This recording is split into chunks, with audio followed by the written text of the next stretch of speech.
Bem, pessoal, voltando.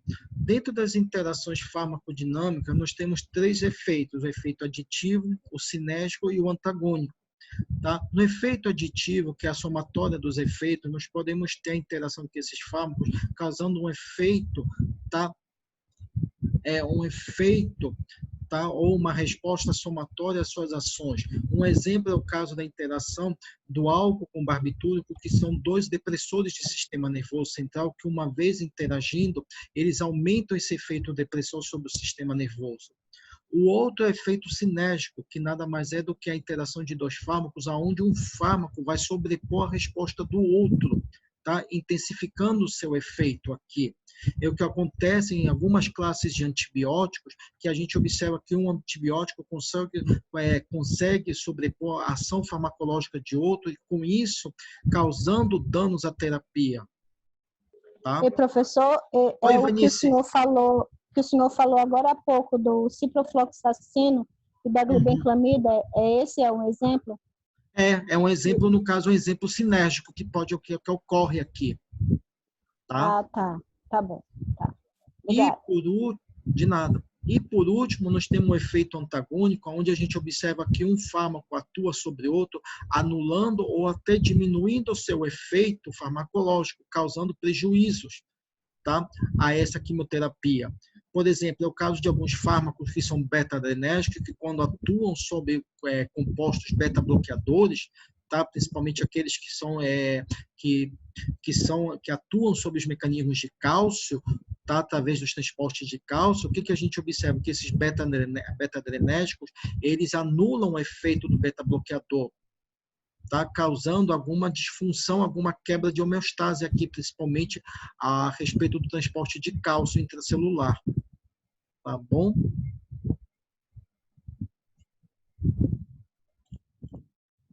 Bem, pessoal, dentro dessa parte de toxicologia de medicamento, onde nós falamos da parte das interações medicamentosas, ficou alguma dúvida para vocês da aula de hoje?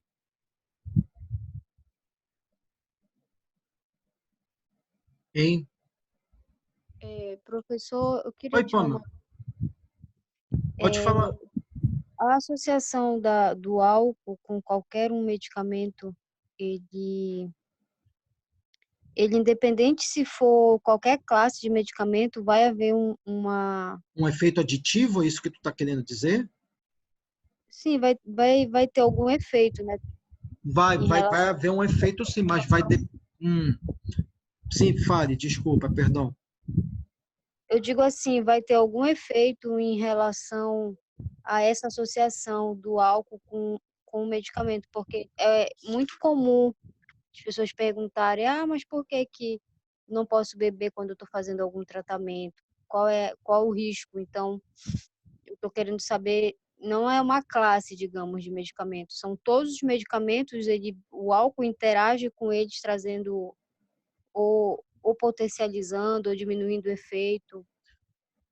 Estou entendendo a tua pergunta. Isso vai depender muito da classe farmacológica que o paciente estiver fazendo uso durante a interação com o álcool. Porque tem casos, assim, por exemplo, com fármacos que são depressores de sistema nervoso central, como eu citei agora, a gente observa que há uma potencialização de efeitos. Mas também há casos, por exemplo, do álcool, quando ele interage com alguns tipos de antibióticos, tá? Principalmente alguns derivados de penicilina, ele diminui a atividade desse antibiótico. Como também a gente observa também, no caso de alguns de medicamentos antiácidos, ele acaba diminuindo também o processo de absorção desses antiácidos. Vai depender muito daí, Pamela, da classe farmacológica, com que o paciente estiver fazendo uso durante a interação com o álcool aqui. Mas sim, de uma maneira geral, sim, o álcool acaba interagindo na ação sobre a ação do outro fármaco. Pois é, no caso, a minha dúvida é, ele vai interagir com qualquer classe de medicamento, né? Ele age com qualquer classe de medicamento. O que vai diferenciar daí vai ser seu efeito. Se vai ser um efeito antagônico, cinético ou aditivo. Aí teria que se estudar o tipo de classe com que o paciente estiver fazendo uso. Ah, tá. Não, era essa a minha dúvida. Obrigada. Perfeito. De nada, que isso. Bem, alguém quer perguntar mais uma coisa? Andréa, Dani, Denise, de Orlando, Kelma, Não, Jennifer, professor. Gleison, Márcio, Thelma, Zenilde. Hein? Só Não. mais A uma minha Tá tudo dúvida era ok, professor. justamente Obrigada. a mesma que a da Pamela, e o senhor conseguiu responder. Tá, joia, obrigado. Bem, Tem mais uma meninada, dúvida. diga, Pamela. A Kelma é a Pamela, não entendi, perdão. Pamela. Agora Diga, é a Pamela. Pamela. E quando acontece a duplicidade de dois medicamentos, digamos, o dipirona e o Buscopan, no caso, a associação do Buscopan tem praticamente a Mas tá mesma falando do função do Buscopan composto, não é? Não o Buscopan simples.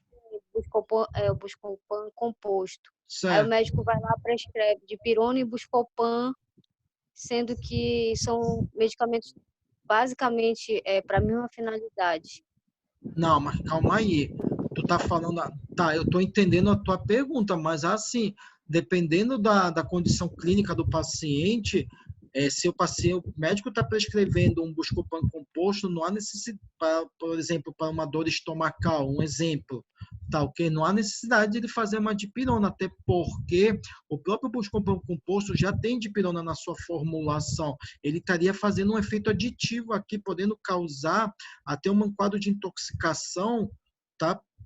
Por conta da dipirona, entendeu? Nesse efeito de duplacidade é difícil a gente observar. O que a gente mais observa aqui, tá? É quando ocorre não uma duplicidade, mas sim, no caso daqui, de um efeito cinético, aditivo ou antagônico, como eu citei para vocês anteriormente.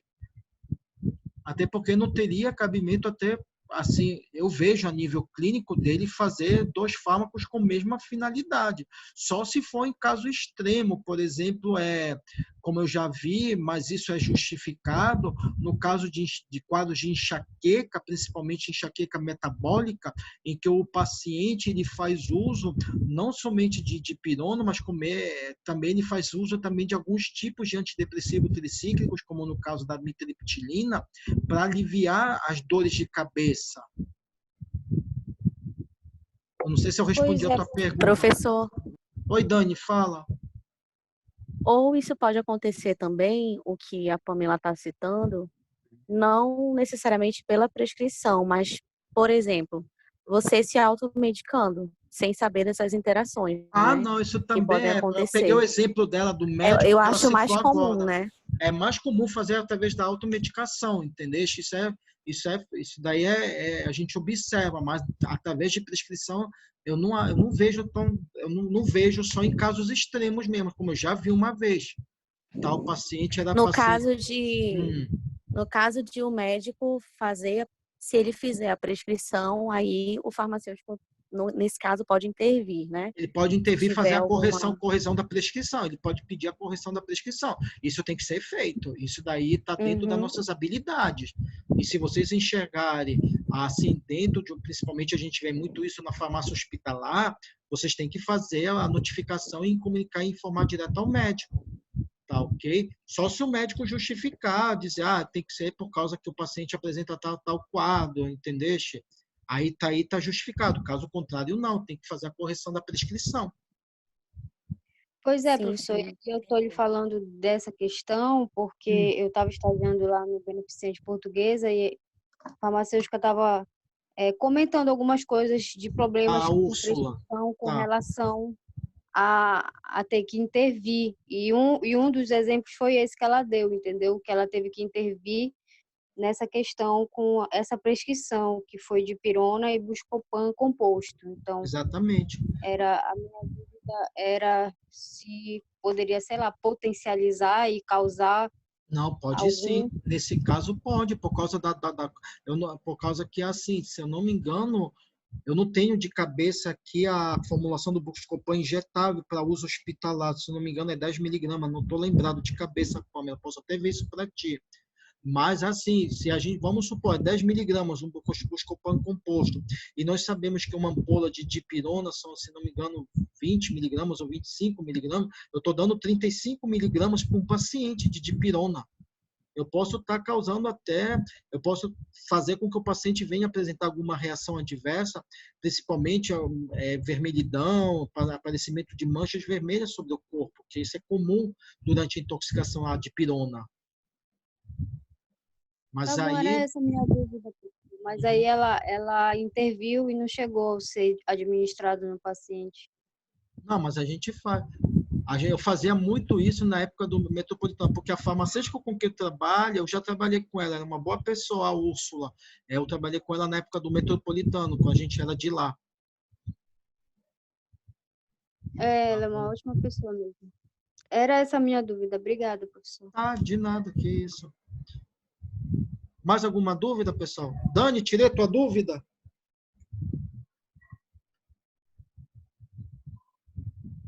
Hein, Dani?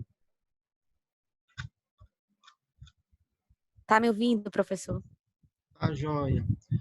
Tá, então, pessoal, deixa eu falar para vocês, tá? Essa é a parte de toxicologia de medicamentos, que a gente falou da parte de interação medicamentosa. Hoje de manhã vocês já devem ter recebido no grupo de vocês, tá, pelo Zap, já os exercícios de toxicologia social e de medicamentos, tá? Mais aí, e também vocês receberam o cronograma já de aulas práticas que estão faltando para a gente finalizar a parte prática. Nós estaremos retornando a partir do dia 16, 15 ou 16 do mês de junho para finalizar. Então, eu gostaria que os senhores dessem uma olhada nesse cronograma, tá? Principalmente para as subturmas que cada um de vocês fazem parte, tá? Que eu já aloquei vocês com dia, tá? Com dia para cada subturma de vocês, tá bom? Tá? Para a gente Como finalizar a parte professor, prática. Oi, Pamela. essa parte prática vai ser online? Não, a gente já deve estar retornando já pelo dia 16. Nós já devemos estar voltando. Aham, a previsão é essa, foi esse o informe que nos deram, tá? Tá. Por isso que Sabia. por isso que eu já mandei para vocês o cronograma com a data, tá? Para vocês, tá ok? Ah, e outra coisa, as próximas 2 semanas, tá? Ou seja, a próxima semana e a seguinte já será revisão já para a segunda verificação. Então, nós iremos já começar a corrigir os exercícios e fazer as revisões dentro dos capítulos que serão cobrados para vocês na segunda verificação. Só relembrando vocês que é a parte de toxicologia ocupacional, toxicologia social e toxicologia de medicamentos. Tá? Serão esses 3 capítulos que eu irei cobrar de vocês para a segunda verificação. Tá bom? Mais alguma dúvida? Querem perguntar? Ok, professor. Querem perguntar mais alguma coisa?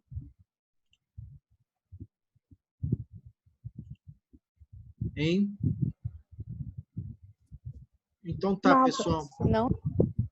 Tá, beleza então, pessoal. Boa noite aí para vocês. Eu daqui a pouco já devo estar postando essa videoaula para vocês na plataforma, tá? Para vocês já terem acesso a ela, tá bom? Boa noite para vocês, bom final de semana, até semana que vem, tá? Que a gente já começa as revisões para vocês, tá? Boa noite. Boa noite, até logo.